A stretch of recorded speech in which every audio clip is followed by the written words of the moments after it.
One of the most important quality of a leader should be honesty. It is one thing that defines who people are, what they represent, what type of leadership, what type of channels, what type of routes that they will take their people through. And it is incumbent upon all leaders in this country, not only political party leaders, but even leaders in our households. Honesty is very key, it's very important. And this is one of the lessons that I've learned again from these two members of parliament that were representing the GDC. The GDC party, as everybody knows, have rules and regulations, a service rule, a code of conduct that people that serve in the party are members that are subscribed to the party are expected to live with. And specifically, if the Central Executive Committee is concerned and members of parliament that are representing GDC, one of those rules states that the moment somebody wins an election on the GDC ticket as a member of parliament, the person automatically becomes a member of the Central Executive Committee of the GDC. That being the case, the same code of conduct states that no executive member of the GDC should be absent from executive meetings for 3 consecutive times. And in fact, for any executive meeting, there must be notice advanced before the meeting. The said MPs, I will challenge them that even myself, being a deputy party leader of this party, cannot recall the very last time they set foot within the premises of the GDC, much more talking about attending a GDC executive meeting. And they never advanced to the party any reason for doing so. The GDC programs has it that executive members, and most especially the members of parliament, should be paying contribution to the party, as all other political parties, or most other political parties around the world do, to support the financing of their political parties. These specific 2 members of parliament, I challenge them, even if they are going to print statements of their accounts to show that they have respected and have been paying such contribution to the party, they refuse to do so. They refuse to do so. In the elections in Kirjarga Ward and in Jara Central, in the local government elections, the by-elections, Salif Jawo publicly campaigned against the JDC candidate. And he made mention that he is of the NPF, the Barrow camp, because Barrow, as president, has an agenda that's better than of the GDC. And can you imagine a member of parliament who claimed to be representing GDC in the House would publicly campaign against a GDC candidate in his constituency? Yet still he said that their expulsion is a blow to the party. But even for Salif Jawo, in the Kirjarga elections, in his home village, GDC won again.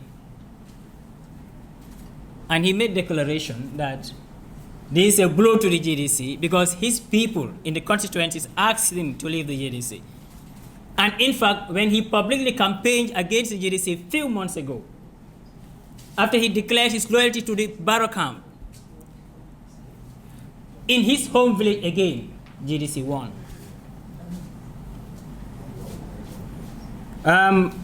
So therefore, the major reasons, the reason why these people are expelled from the party is they have no representation in the party. They do not attend party meetings. They do not contribute. In fact, never would they stand in GDC platforms. They don't attend our rallies. Not any one of them would they even have contact with. There is not a single protocol, a single rule that is found within all GDC books that any of these people, any of these two candidates have been living or been respecting for the past 2 years.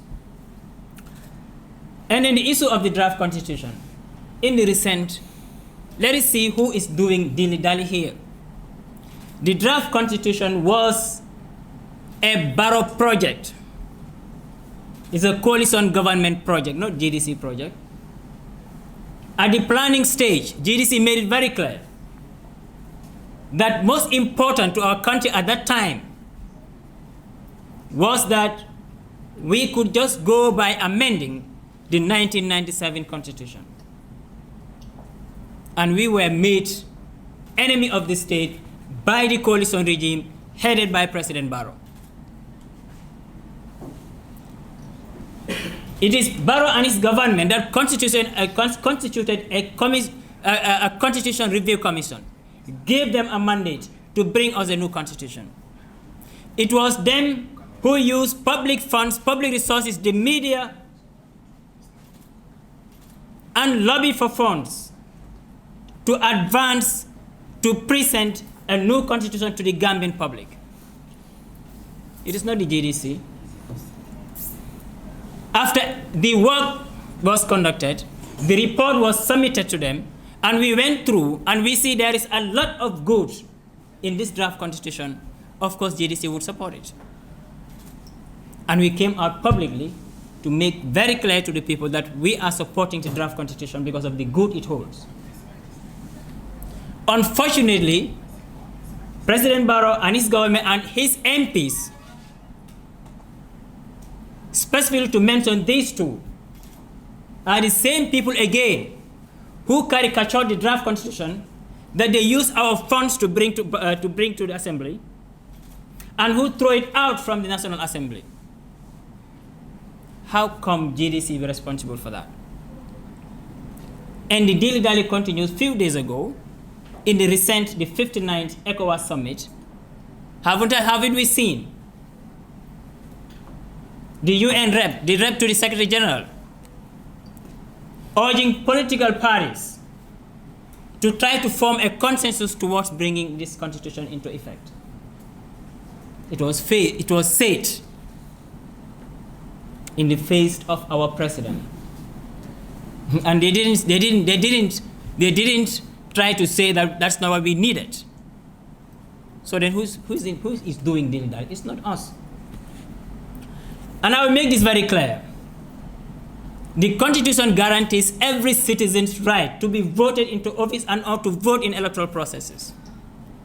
And that's why there are people who choose to be represented through political parties. And if that is not what you don't want, there is a clause for you to go and stand independent. You'd be an absolute hypocrite if you go through a party ticket, being sponsored by a party, being supported by a party, being voted into office by members of a party. No, they were not voted by every member of their constituencies. No, it is those that registered, that submitted to the GDC protocols that voted them into office. There were different manifestos presented to the people. And the voters chose and said, it is what is in GDC's manifesto that suits us, and that's why that's what we are voting. And that's how they were sent to Parliament. If they are honest, then in Parliament, that should be the cause that they should continue. That is how you represent the people. And this again, just inform us about some of the illiterate people that we might have on our midst that believe that they know democracy and are advancing democracy, but they don't know. We have seen in the UK, Boris Johnson, in fact, when he took over, before he even went into elections, he sacked 21 MPs that refused to advance his agenda, the party agenda. And after they went into election, the Conservative regained all those seats. None of them won their seats because they are properly informed. And they know in there they represent their political parties. If you don't want to represent a political party, go and stand as an independent candidate. 27 made it very clear. A lot of independent candidates contested the election. Only one was sent to the parliament by the people. Therefore, people make their decision and they chose to send people, represent them through political party, and that is a proper representation. If anything is changed at the level of National Assembly, then they have changed, they have altered the will of the people. Because the will of the people is that percentage, those 5 MPs, to represent them in the parliament under the ticket, under the name, and under the manifesto of the GDC. That is proper representation.